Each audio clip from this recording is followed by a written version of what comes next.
Nonprofit professional burnout has always been a risk. Those of us who dedicate our careers to a particular cause, we're committed and we're driven and we work really hard, but oftentimes people feel like they're undercompensated, they're not appreciated, or there's just more work than any one person could do. As we head into 2021, I think the risk of burnout is greater than ever, and it's something we all really need to be mindful of because the teams and the infrastructure and the talent we've put together is valuable for the organizations that we serve. So what are we going to do? In the 25 years that I've been leading nonprofit teams, I've thought a lot about burnout and tried a lot of strategies to prevent it in myself and in others.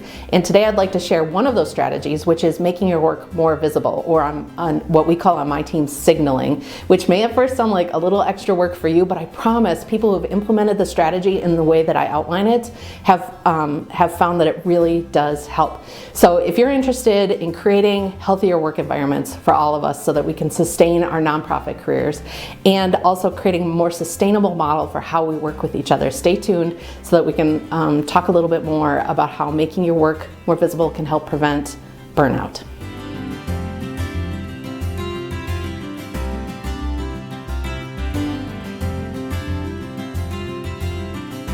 The burnout prevention strategy of making your work more visible or signaling your work to others is designed to address a particular aspect of unhealthy work environments that lead to burnout. And so if you or your colleagues are starting to feel like internally that people don't understand your work, that your work's unappreciated, that people keep assigning you work although you already have more work than you can get done, or externally if you feel that people don't recognize your expertise or that your work isn't valued by the leaders in your organization, or that people just don't even understand what your job is, those are the sort of challenges that making your work more visible can help solve.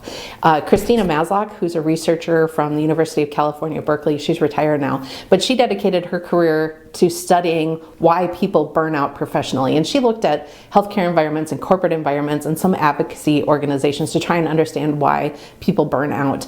And in healthy work environments, she identified 6 different aspects of healthy work environments, including a sustainable workload, a recognition and appreciation, and a compassionate work environment. And again, there are other aspects to burnout too, which are really important, but this particular strategy of making your work more visible will help address those 3.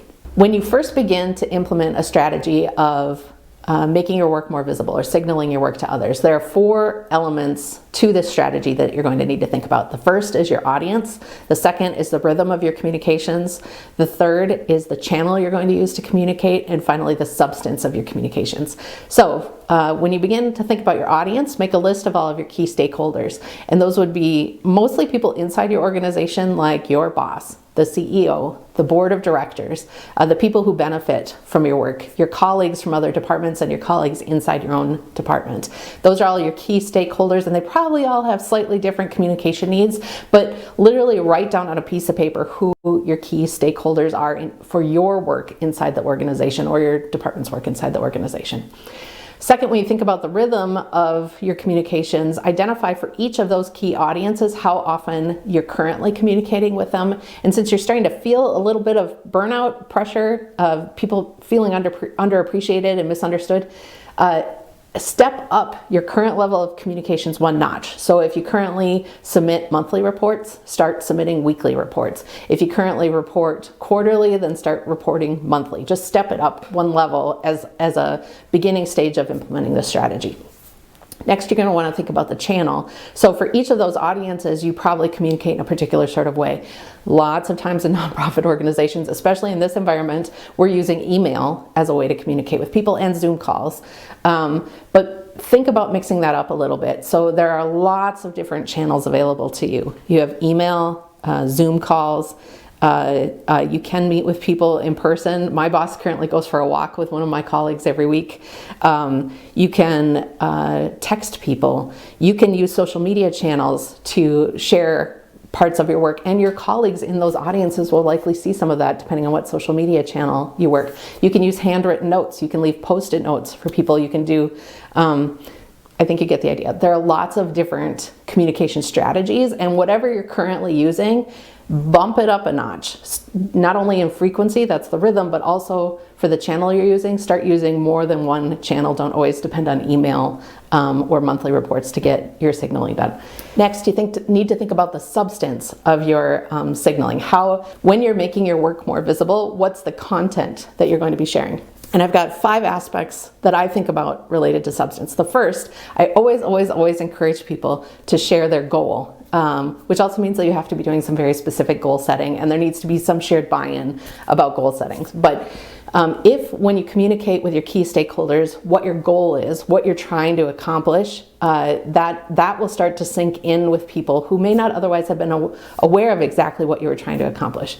Second, you need to express the benefit to the organization or to that key stakeholder when you accomplish that goal.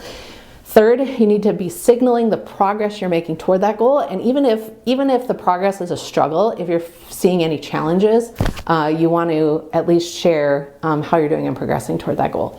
Next, you want to talk about community investment. So that is, what are all the people around you doing to contribute to reaching that goal together, not just what you're doing, but what everybody's doing, whether that's volunteer time or the budget or time that other professionals are also dedicating to reaching that goal. Acknowledging that community investment is really important. And finally, then you want to express your own contribution towards reaching that goal. What do you bring to the table related to your own skills and abilities and experiences that ensure that you're going to be successful? So again, that's what's your goal, what's your benefit to the organization or the stakeholder, what progress are you making toward that goal, what community investment is everybody making towards that goal, and what's your specific contribution to that goal. Now, that takes some practice.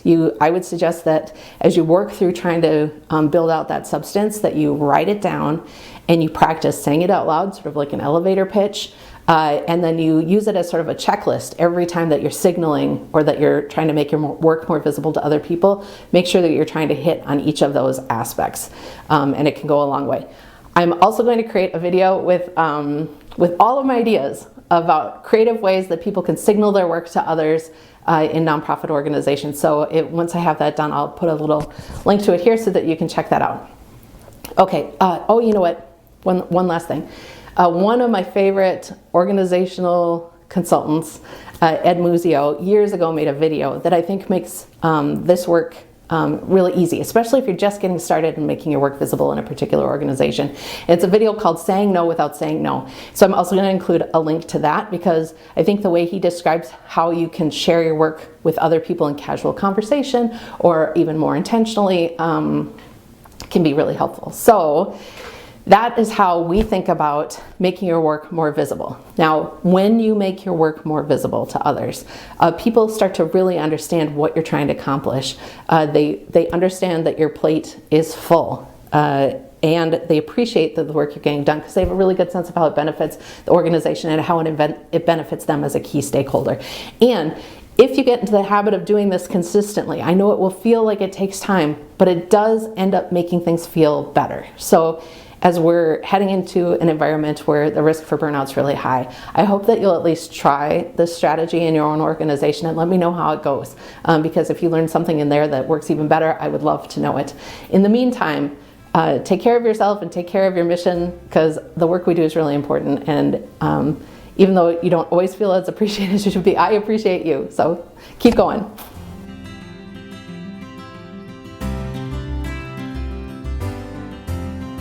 My friend John just liked one of my YouTube videos, and his daughter, who's like 12, has a YouTube channel that already has more than 10,000 followers on it. And so, I've known that kid since she was born, so it's sort of funny to think of, she's 12. Okay.